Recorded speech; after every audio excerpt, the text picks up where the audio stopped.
Okay, good morning. It's good to see everyone.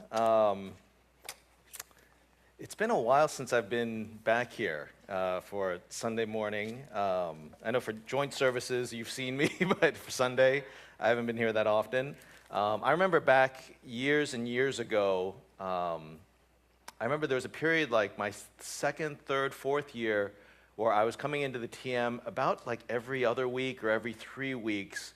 And it was a lot of fun. I really enjoyed being able to preach and see the rest of the church and be able to be with all of you. I even think back to the first time I came in here, and from the first time that I came to worship here and come in and preach, I felt very kind of welcome, very comfortable, and I've always enjoyed it. So I'm really, really glad to be back here today to be able to preach.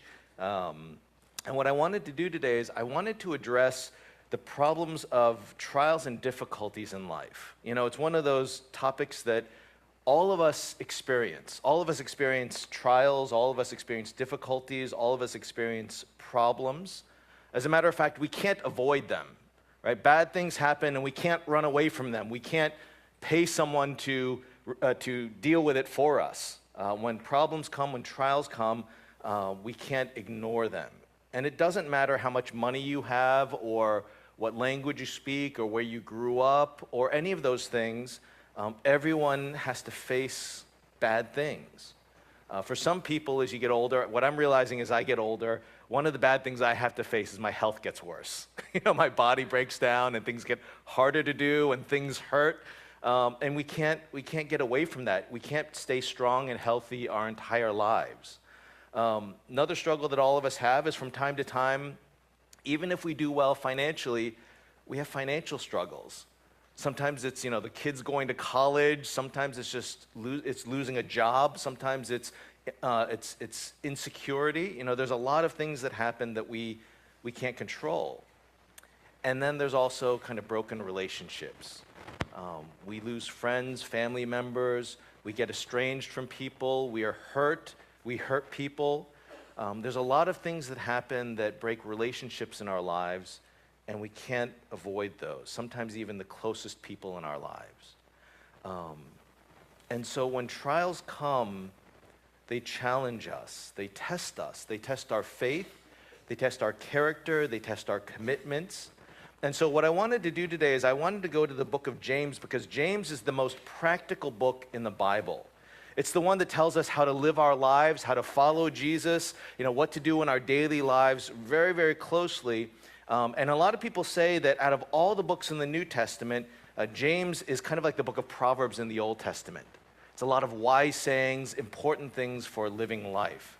And so as we look at James today, the very first thing that James talks about in the entire book that he addresses is the problem of trials. Right, of bad things. And the reason why it's the first thing that he addresses is because, again, all of us experience problems. Okay, so as we look at James 1, it's only 4 verses. As we look at James 1, we're going to see 3 things. First, we're going to see the reality of trials. Second, we're going to see the purpose for trials. And third, we're going to see the joy in our trials. Okay, so first the reality, second the purpose, and third the joy in our trials. Okay, so first, the reality of our trials. If you go to verse 2, James says this. And again, this is the very beginning of his book, but he says, "Count it all joy, my brothers, when you meet trials of various kinds."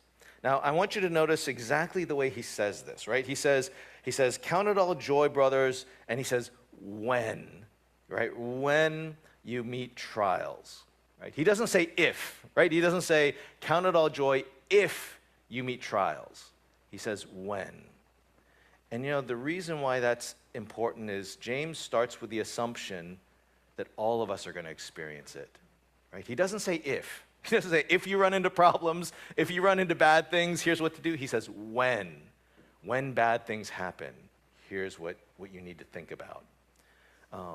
James is writing to people who are living in poverty, and he's writing to people who are being persecuted. But even outside of them, again, all of us live in a fallen world, right? All of us live in a world where there's brokenness, where people sin against each other, where bad things happen. And so all of us, even though we're not the original readers, all of us will experience suffering and difficulty and trials and tribulations. As a matter of fact, Jesus warns his followers. He says, you will suffer, right? You don't have to be a religious person to believe that, right? Every person knows that life is full of bad things. You don't have to be a Christian.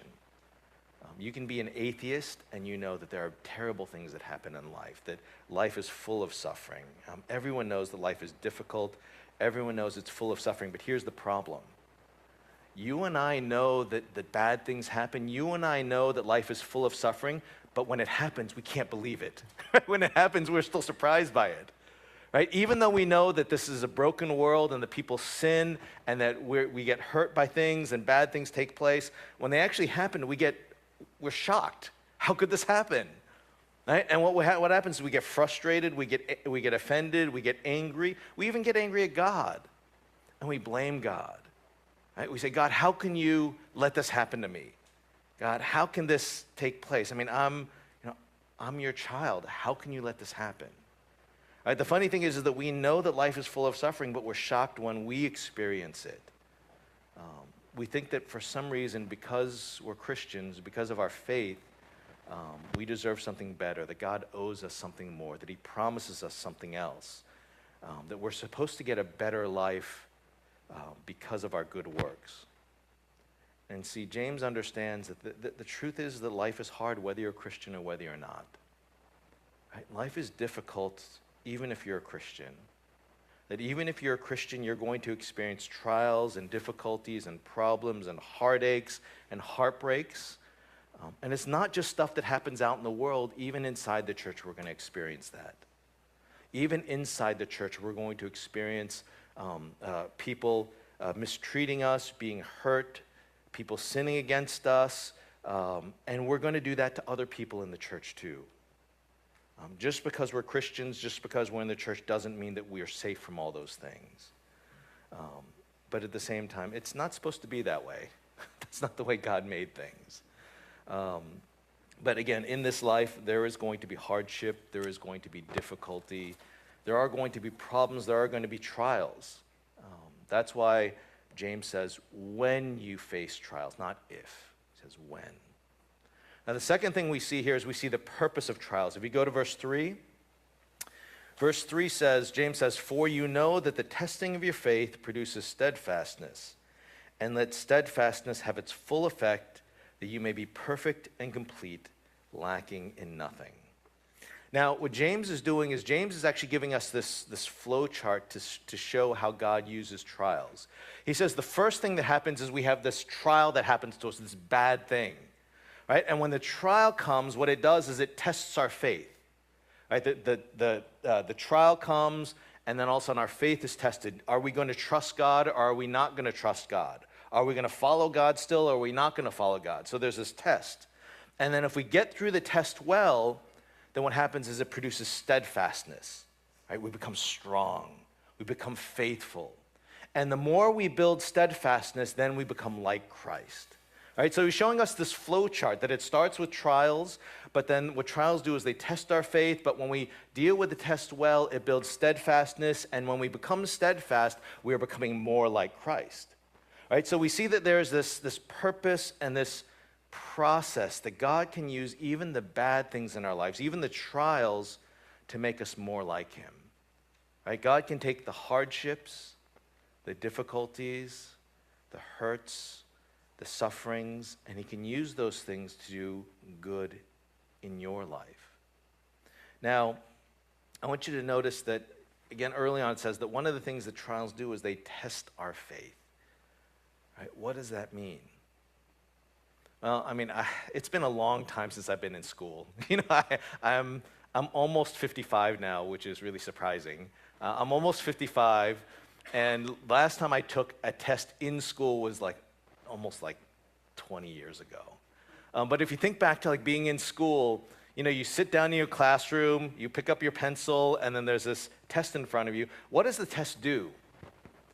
Well, the test shows your teacher, and it shows you what you really know. Right? If you go into the test and you think, I know everything, and you fail the test, The test shows you don't know anything, right? That's what the test does. It reveals. If you know it, then you do well. If you don't know it, you don't do well. It shows you what's really inside. And so James talks about trials this way. He says what trials do is they test you. They show you what's really inside. They show us your heart. They show us your faith. They show us what's really going on, your character, your beliefs, your commitments, your desires, your priorities. They show you who you really are. And when you see who you really are, when you do see things like wrong beliefs, wrong desires, wrong priorities, those are the things that we need to deal with. And if you deal with those things properly when they're tested, then you become more steadfast, right? Then you trust God more. And then as you trust God more, you are becoming more like Christ, right? If you deal with suffering properly, if you deal with trials properly, if you deal with hardships properly, you begin to learn how to grow and how to endure, right? You begin to learn how to change and how to trust God for all the different things in your life.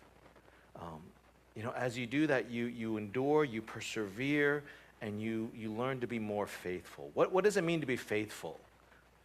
It means being full of faith. Right? And that's what trials can do. That is, you go through trials, they test you, you see what's inside of you, you deal with the things that are wrong, you embrace the things that are right, and you become more full of faith. Right? When you go through trials train you not to look at the situation, but to set your eyes on Jesus Christ, right? To become full of faith. And in that, you become like Christ. In that sense, trials and difficulties, they always challenge us to trust him. And again, sometimes our priorities are wrong, sometimes our decisions are wrong, sometimes our beliefs are wrong, but our trials show us that they are wrong, and they challenge us to trust him, right? To turn from the wrong beliefs, to turn from the wrong motives, to turn from the wrong priorities. And so in that sense, trials become opportunities to grow, right? We can be trained by them, and we can be transformed by them. So that's the second thing. We see the purpose in our trials. The trials don't just happen for no reason. God can take trials and he can use them to make us more faithful. He can grow us in endurance and perseverance, and ultimately make us more like Christ. There's a purpose in the trials that we experience. The third thing that I wanted to share is in the passage, there is also, James says that there is also joy in our trials.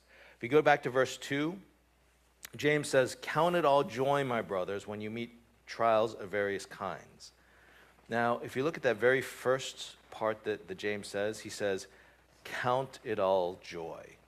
Right? He says, "Count it all joy." To me, that's one of the weirdest things in the entire Bible. To start talking about difficulties and bad things, and to say, "Count it all joy." Right? Bad things are going to come, but pretend like they're good. Pretend that they're fun. Right? Like, count it all joy. And it's a strange thing for him to say.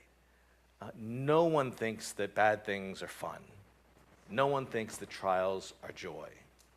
No one thinks that suffering is enjoyable. Right? All of us think that suffering and difficulty and trials are bad things. And in a lot of ways, it would make sense if James said, when you face trials, try to be content. Or when you face trials, try to find solace, try to find peace. But he doesn't say that. He says, when you face trials and difficulties, count it all as joy. Right? And so what that means is he's kind of telling us that trials can be good. But at the same time, how can we take trials and hardships and suffering and difficulty as joy? How can we actually find joy in them? And actually, the passage that we have to look at Philippians chapter 3. And I'm going to read this. You don't have to turn to this. But in Philippians 3, verse 7, Paul says this. He says, "Whatever gain I had, I counted as loss for the sake of Christ. Indeed, I counted everything as loss because of the surpassing worth of knowing Christ Jesus my Lord. For his sake I have suffered the loss of all things and count them as rubbish in order that I may gain Christ and be found in him, not having a righteousness of my own that comes from the law, but that which comes through faith in Christ, the righteousness from God that depends on faith, that I may know him and the power of his resurrection and may share in his sufferings, becoming like him in his death, that by any means possible I may attain resurrection from the dead. Now, I want to kind of focus on a couple verses in there. If you look at verse 8,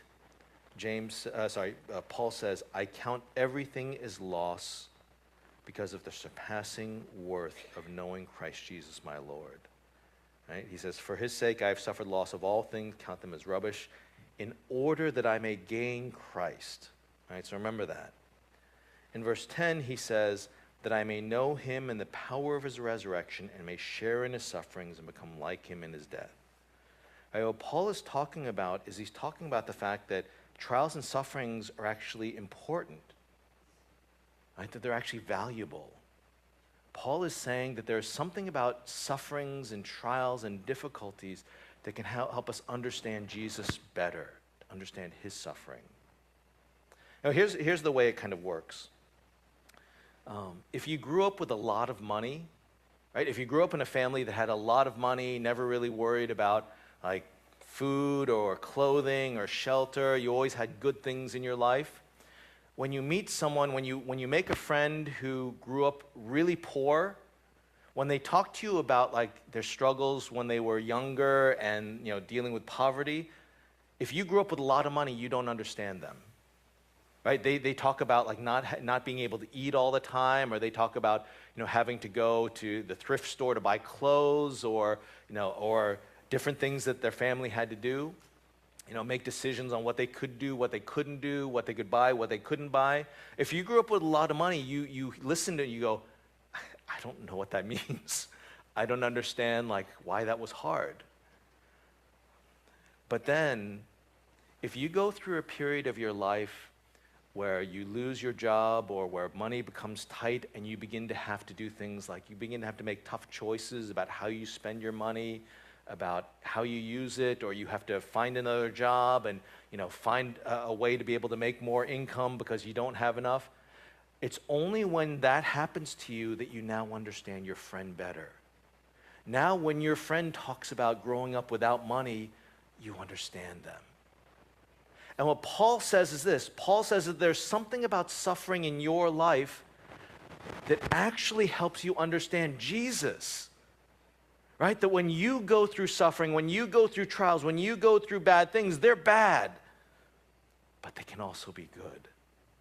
When you go through them, if you go through them the right way, they will help you understand the suffering and the heartache and the hardship that Jesus went through.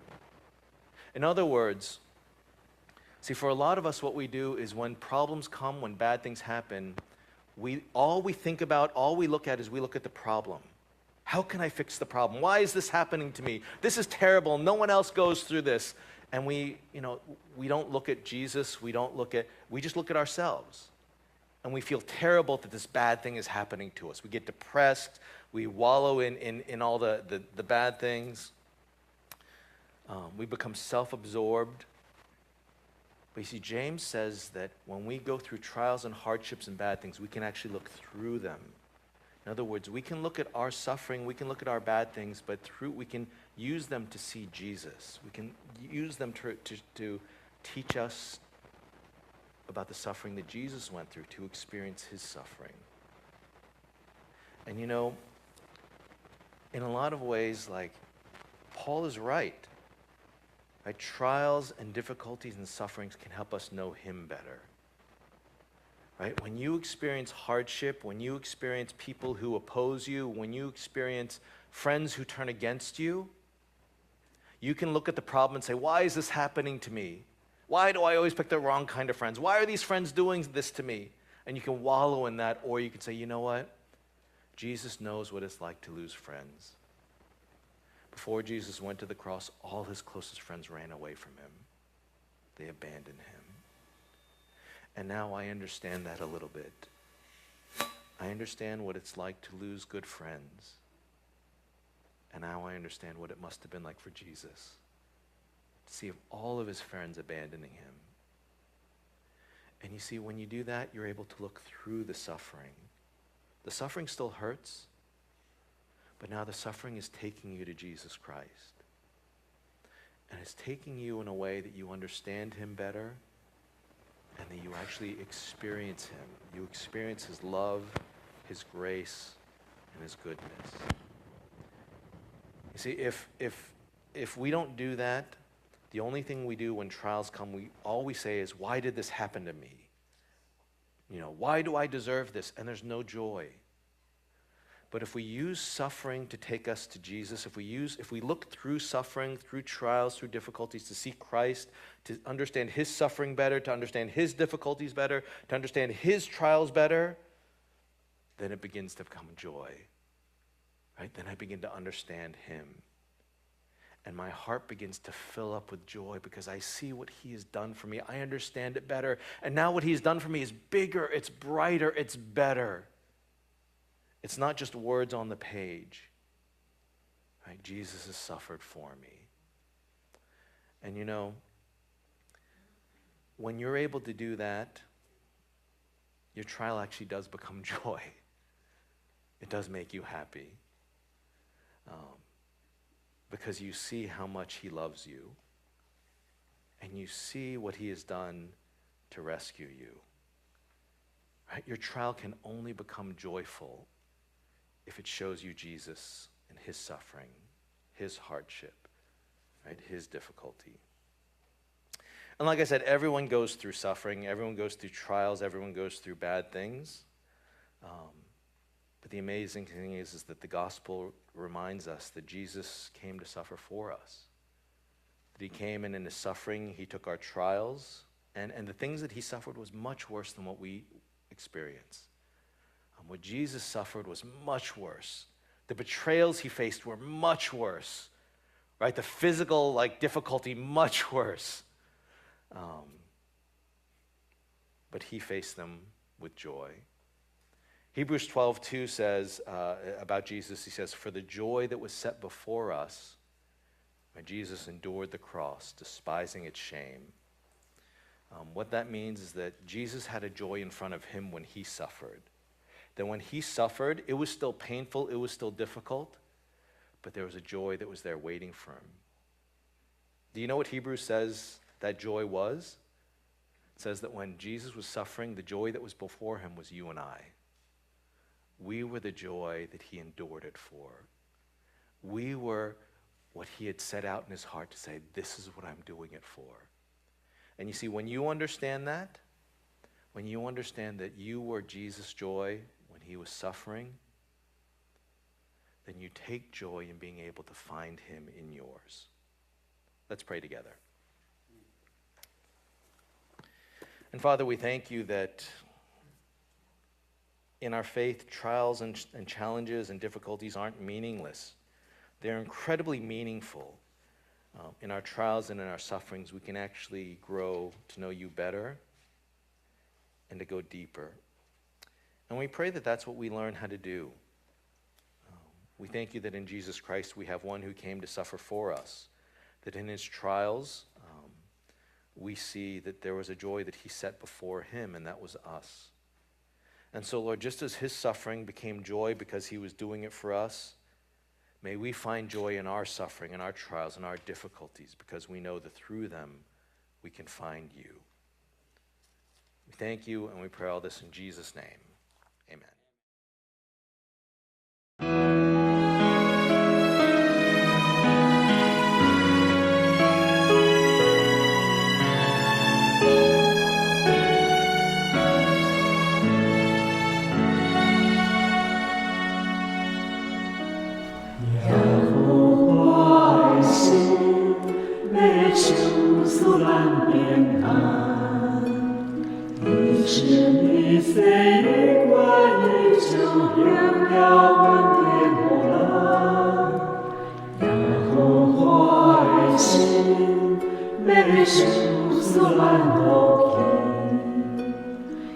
一生一岁。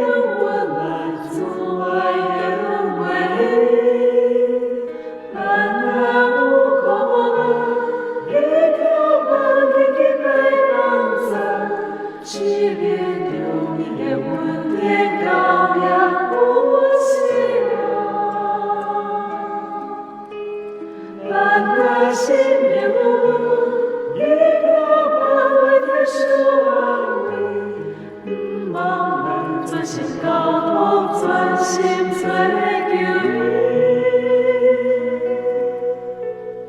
耶和华的心，要受所万平安。一生一世，我已将荣耀我的国。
心有